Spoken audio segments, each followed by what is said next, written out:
Hey everyone, and welcome to This Explainer. Today, we are diving into a really fascinating question. Why do millions of us turn to astrology? Now, hint, it's not just for literal predictions. And no, it's not going to tell you if you'll win the lottery. It's actually a profoundly rich language for self-discovery. So, we really have to ask, is astrology just some cosmic fortune cookie? Or is it actually a mirror for the human psyche? We're breaking down insights from top psychological astrologers today to find out. What if the stars don't define you at all, but instead they just give you the vocabulary to understand your deepest wounds, your greatest gifts, and those daily choices you make? All right, let's jump straight into Section 1, Language of the Self. You know when you're standing at a crossroads in life and you happen to read a horoscope? There's this massive shift in what we're actually looking for in that moment. We're moving away from that sort of anxiety-driven question of, oh no, what's going to happen to me? And moving toward a place of deep self-inquiry, asking, wait, what pattern am I living right now? It's amazing because it gives a name to our unspoken fears and desires when, well, ordinary words just kind of fail us. Think about the planets completely differently for a second. Instead of viewing them as literal gods pulling strings from the sky and forcing our hands, think of them as maps of our inner conflicts. Take Venus, for example. It isn't just a sign of bad breakups or some trap for dependency. It's a symbol for how we handle connection and bonding. And Saturn? Saturn isn't this symbol of impending doom. It actually represents our relationship with fear and discipline. I love how the astrologer Chani Nicholas puts this. She says, astrology isn't a rigid label, and it is definitely not an excuse to avoid personal growth. It's more like a care plan. It doesn't absolve you of your choices, it just gently asks you to pay much closer attention to them. Moving right along to Section 2, Mapping the Birth Chart. So it is super tempting to treat your birth chart like this fixed personality profile that just shrinks you down into a neat little box. But actually, it's the complete opposite. The chart reveals a pattern of psychic possibilities. It's like a mythic script that you still have to consciously live out. It's not a final sentence at all. It's an invitation. Think of yourself as an orchestra of different internal characters. And honestly, sometimes they have completely competing needs. You aren't just one note. You've got the sun driving your conscious purpose, the moon dictating your raw emotional needs for safety, and your rising sign acting as the outer face you show the world. The whole shebang. Real healing begins when we finally let these distinct parts speak to one another. See, there's a really huge difference between being trapped by a label and being freed by a symbol. The ego absolutely loves a cliche, like saying, well, I'm a Scorpio, so I must be obsessive, right? But that's a tiny cage.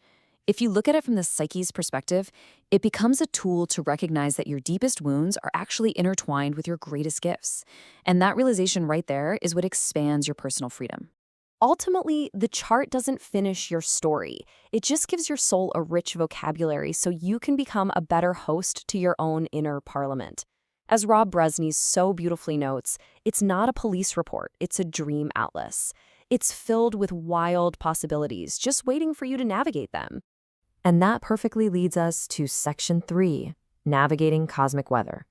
We have all heard people totally panic over Mercury retrograde or dread their Saturn return. We've all been there.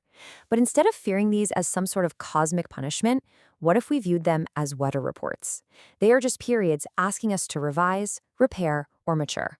They seriously aren't trying to ruin your life. They're just asking you to align with a different rhythm of time. Timing shouldn't make us passive, and it definitely shouldn't make us afraid. The fear of timing paralyzes you into doing absolutely nothing unless the sky permits it. But the wisdom of timing, that teaches you to bring an umbrella when it rains, instead of just standing outside and blaming the clouds for getting you wet. Sometimes it feels like the universe just slams a door in your face. But it's usually not a denial. It's a sacred gestation period. And you don't just sit around doing nothing. You actively wait. You study up and prepare. You clean up and repair your relationships. You focus heavily on your physical health. And yeah, you get your finances in order and save money. You do all that quiet, invisible work so you are totally ready when the season finally changes. Because listen, timing is never an excuse to surrender your personal agency. Even in the absolute most difficult seasons, you have to act with discipline and humility.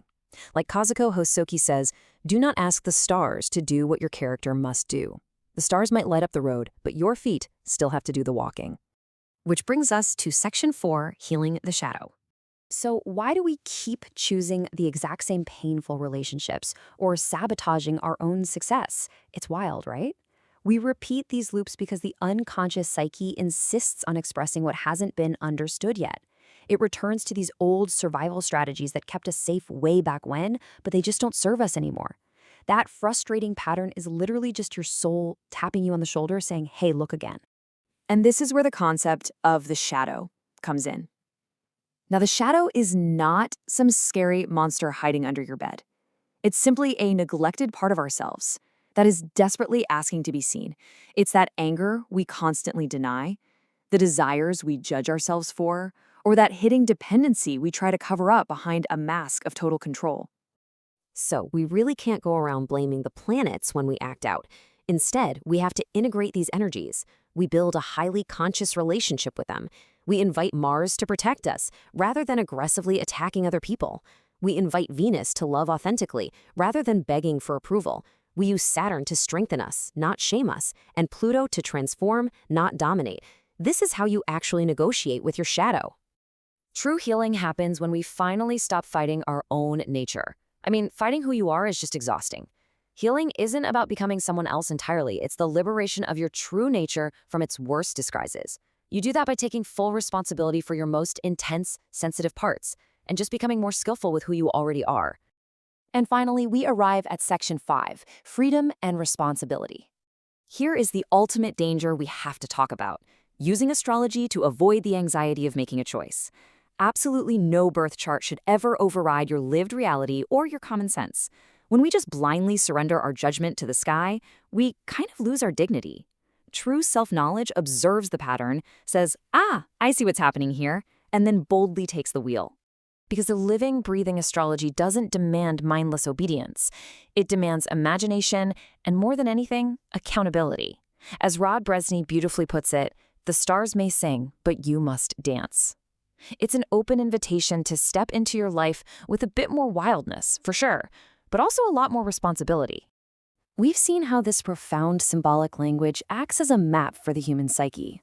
But remember, the ultimate author of your destiny, that remains entirely up to you. So, now that you've looked in the mirror, named your shadows, and checked the cosmic weather, how will you choose to live your life today?